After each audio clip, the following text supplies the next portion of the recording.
আসসালামু আলাইকুম। আজ আমি আমার নিজের গ্রামে আসছি। আসলে নিজের গ্রামে শান্তিটাই আলাদা। যে একটা শান্তি পাওয়া যায়, অনুভব করা যায়, এটা আসলে কোথাও গেলে শান্তি অনুভব পাওয়া যায় না। সেটা আমার গ্রাম, সেটা আমার জন্মভূমি জায়গা। আর ওই জায়গাটাতে দেখতে পাচ্ছেন এই ক্ষেতটা, এটা এক সময় এখানে যখন আমরা বাড়িতে থাকতাম, এটাতে আলু এবং মরিচ, রসুন, পেঁয়াজ বিভিন্ন ধরনের জিনিস করতাম। এই ক্ষেতগুলাতে ধনিয়া এবং জিরা এগুলো চাষ করা হতো। আমরা অনেক সময় অনেকগুলো টমেটো তুলে খেতাম, টমেটোর ভর্তা বানিয়ে খেতাম। এই সময়গুলো এখন বর্তমানে আসলে শুধুই স্মৃতি, কিন্তু এই দিনগুলোকে আজও আমি মনে করি এবং মিস করি। এই যে দেখতে পাচ্ছেন,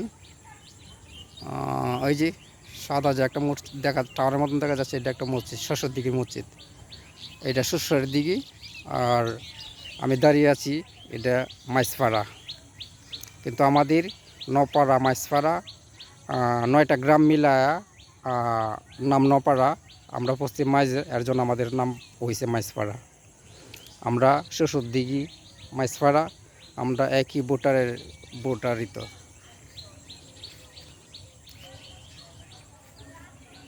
আগে কুড়ের পার পর্যন্ত আমরা এক ছিলাম, এখন কুড়ের পারে এটা আলাদা হয়ে গেছে। এখন আমরা শ্বশুরদিঘি আর মাইসপাড়া এক মেম্বারের নির্বাচনে নির্বাচিত করি। আমরা সবাই মিলে একজনকে আমরা ভোট দিই মেম্বারই।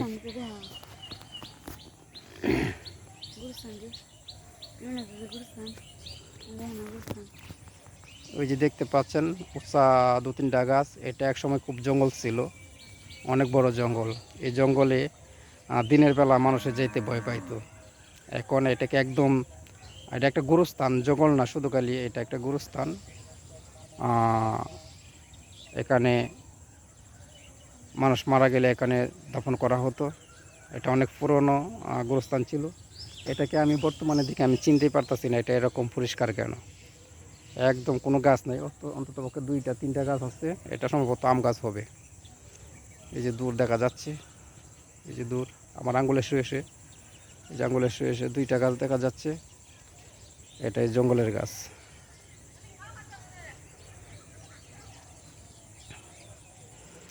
এই ভয়ঙ্কর জঙ্গল ছিল এটা, দিনের বেলা মানুষ যেতে ভয় পাইতো। কিছুদিন আগে একজনকে ভূতে ধরায় দিয়েছে, আমি যেটা বিদেশ থেকে শুনতে পাইছি আর কি। ওই লোক বাড়িতে কাছে এসে অজ্ঞান হয়ে পড়ে গেছে, মানুষের ধরাধরি করে নিয়ে গেছে। এরপরে সম্ভবত আরও কিছু মানুষের সম্ভবত কিছু দেখছে, দেখার কারণে ও এখান থেকে ডিসিশন নিয়েছে জঙ্গল কাটা লাওয়ার জন্য। এখন একেবারে পরিষ্কার করে দেওয়া হয়েছে। দেখেন শ্বশুর দিকে ওই যে দেখা যাচ্ছে, এই যে আমার আঙ্গুলে শুয়ে শুয়ে উপরে, এটা হচ্ছে শ্বশুর দিকের টাওয়ার, সম্ভবত বাংলা লিঙ্ক টাওয়ার। এই টাওয়ার থাকার কারণে আমাদের অনেক সুবিধা হয়েছে, আমরা এখন ঘরের ভিতরে থেকে কথা বলতে পারি। নাইতে আমাদের এমন অবস্থা হয়তো আমরা বাড়ির সামনে এসে আমরা কথা বলতে পারতাম, আমাদের কথা বোঝা যাইতো না। কারণ আমরা প্রবাসে থেকে যখন ফোন দিই, তখন কথা না বোঝার কারণে অনেক খারাপ লাগতো, কারণ এক কথা 3বার বলা লাগতো। আর এখন এটা না, আমাদের এখানে ঘরের ভিতরে থেকে আমরা কথা বলতে পারি এবং আমাদের কথা ভালোভাবে শুনতে পাই, খুব ভালো লাগে। আসলে যে এটা করছে তাদেরকে অনেক অনেক ধন্যবাদ, কারণ ভালো কাজ করছে। এটা এটা আমাদের জন্য করে দেওয়ার জন্য আমাদের অনেক সুবিধা হয়েছে, আমরা সহজে কথা বুঝতে পারি।